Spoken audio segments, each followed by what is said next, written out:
ഉത്സവങ്ങൾക്കുള്ള ആന എഴുന്നള്ളിപ്പിന് കേരള ഹൈക്കോടതി ഏർപ്പെടുത്തിയിരുന്ന നിയന്ത്രണങ്ങൾ സുപ്രീം കോടതി സ്റ്റേ ചെയ്തു. കേരളത്തിൽ കുറേ നാളുകളായിട്ടൊരു വലിയ വിവാദമായിട്ട് കൊണ്ടാടുകയാണ്.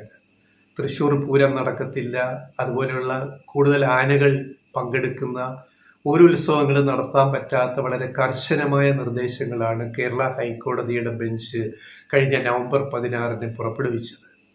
അതിനെതിരെ തൃശ്ശൂർ പൂരത്തിലെ പ്രധാന കരക്കാരായ തിരുവമ്പാടി ദേവസ്വവും പാറമേക്കാവ് ദേവസ്വവും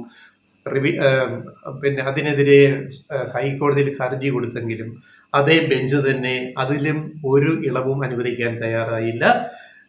ബെഞ്ച് അംഗങ്ങളായ ജസ്റ്റിസുമാരായ AK ജയശങ്കരൻ നമ്പ്യാരും P ഗോപിനാഥും അടങ്ങുന്ന ബെഞ്ച് വീണ്ടും അത് പരിഗണിക്കാതെ തള്ളിക്കളയുകയാണ് ഉണ്ടായത്. അതിനുശേഷമാണ് തിരുവമ്പാടി പാറമേക്കാവ് ദേവസ്വങ്ങൾ സുപ്രീം കോടതിയിലേക്ക് അപ്പീലുമായിട്ട് പോയത്. അവിടെയാണ് സുപ്രീം കോടതിയുടെ 2 അംഗ ബെഞ്ച് BV നാഗരത്നയും NK സിംഗും അടങ്ങുന്ന ബെഞ്ച് ഇന്ന് ഈ സുപ്രധാന വിധി പ്രഖ്യാപിച്ചിരിക്കുന്നത്. കേരള ഹൈക്കോടതിയുടെ വിധി റദ്ദാക്കി ആന എഴുന്നള്ളിപ്പ് 2012 സർക്കാർ ഇറക്കിയ നിർദ്ദേശങ്ങൾ പ്രകാരം നടത്താവുന്നതാണ്. അപ്പോൾ അതിൻ്റെ അർത്ഥം നിലവിൽ ഉള്ള ആന എഴുന്നള്ളിപ്പിൽ ഒരു മാറ്റവും വരാതെ മുന്നോട്ട് പോകും. തൃശ്ശൂർ പൂരമായാലും തൃപ്പൂണിത്തുറ ഉത്സവമായാലും മറ്റെവിടെയായാലും. ഈ കേസിൽ ആന സംരക്ഷകരുടെ സംഘടനയും അല്ലെങ്കിൽ മൃഗസംരക്ഷണ സംഘടനകളും കേസിൽ കക്ഷി ചേർന്നിരുന്നു സുപ്രീം കോടതിയിൽ. അവരുടെ ആവശ്യങ്ങളും സുപ്രീം കോടതിയുടെ 2 അംഗ ബെഞ്ച് തള്ളിക്കളഞ്ഞു. കേരള ഹൈക്കോടതിയുടെ ഉത്തരവ് സ്റ്റേ ചെയ്യുകയും ചെയ്തു. എന്തായിരുന്നു കേരള ഹൈക്കോടതിയുടെ ഉത്തരവ് ആന നിയന്ത്രണത്തിന് വന്നപ്പോൾ തന്നെ ഞങ്ങൾ അതേപ്പറ്റി ഒരു വീഡിയോ ചെയ്തപ്പോൾ നമ്മൾ പറഞ്ഞതാണ്, ഒട്ടും പ്രായോഗികമല്ലാത്ത ഉട്ടോപ്യൻ നിർദ്ദേശങ്ങളാണ് ഹൈക്കോടതി ഇറക്കിയത്. ഇത് നടപ്പാക്കാൻ കഴിയില്ല. ഇത് ആന നിരോധനത്തിന് തുല്യമാണ്. അതായത് ആന എഴുന്നള്ളിപ്പിന് ഏർപ്പെടുത്തിയ നിയന്ത്രണങ്ങൾ നടപ്പാക്കാൻ പറ്റാത്തവയാണ്, ഉട്ടോപ്യനാണ്, വെറുതെ ഉത്തരവിറക്കിയിട്ട് കാര്യമുണ്ടോ? അതുകൊണ്ട് ഇത് ശാസ്ത്രീയമല്ല. ഒന്നുകിൽ ആനകളെ അങ്ങ് നിരോധിക്കുക, അല്ലെങ്കിൽ അതിനകത്ത് പ്രായോഗികമായ നിർദ്ദേശങ്ങൾ ഹൈക്കോടതി നൽകണം എന്നാണ് ഞങ്ങളന്ന് വീഡിയോയിൽ പറഞ്ഞത്. ആ ഒരൊറ്റ പോയിന്റ് തന്നെയാണ് ഇപ്പോൾ സുപ്രീം കോടതി ഇത് സ്റ്റേ ചെയ്തുകൊണ്ട് ഇറക്കിയിരിക്കുന്നത്. അതായത് ഹൈക്കോടതി നിർദ്ദേശം എന്തായിരുന്നു? രണ്ട് ആനകൾ തമ്മിൽ എഴുന്നള്ളത്ത് സമയത്ത് 2 ആനകൾ തമ്മിൽ 3 മീറ്റർ അകലം വേണം. തീവെട്ടിയിൽ നിന്ന് 5 മീറ്റർ ദൂരം പാലിക്കണം. തീവെട്ടി എഴുന്നള്ളത്തിന് പിടിക്കുന്ന, അഗ്നി തെളിയിക്കുന്ന, അതാണ് തീവെട്ടി. അവിടുന്ന് 5 മീറ്റർ അകലാതിയിൽ നിന്ന് പാലിക്കണം. ജനങ്ങൾ ക്ഷേത്രത്തിൽ വരുന്നവരല്ല, ഉത്സവത്തിന് വരുന്നവർ ആനയുടെ 8 മീറ്റർ അകലെ നിൽക്കാൻ പാടും. പകല് 9 മുതൽ 5 വരെ ആനകളെ എഴുന്നള്ളിക്കരുത്. കാരണം പലയിടത്തും എഴുന്നള്ളിപ്പ് ഈ പകൽ 9 മുതൽ 5 വരെയുള്ള സമയത്ത്, വൈകിട്ട് വരെയുള്ള സമയത്ത് നടക്കുന്നുണ്ട്. അപ്പം അത് നടക്കില്ല. പിന്നെ ജില്ല വിട്ട് ആനയെ കൊണ്ടുപോകുന്നത് 24 മണിക്കൂർ കഴിഞ്ഞ് വിശ്രമം കൊടുത്തിട്ടേ പാടുള്ളൂ. ഒരു ജില്ലയിൽ നിന്ന് അടുത്തൊരു ജില്ലയിലെ ഉത്സവത്തിന് എഴുന്നള്ളത്തിന് കൊണ്ടുപോകുന്നെങ്കിൽ, തിടമ്പെടുക്കാൻ കൊണ്ടുപോകുന്നെങ്കിൽ.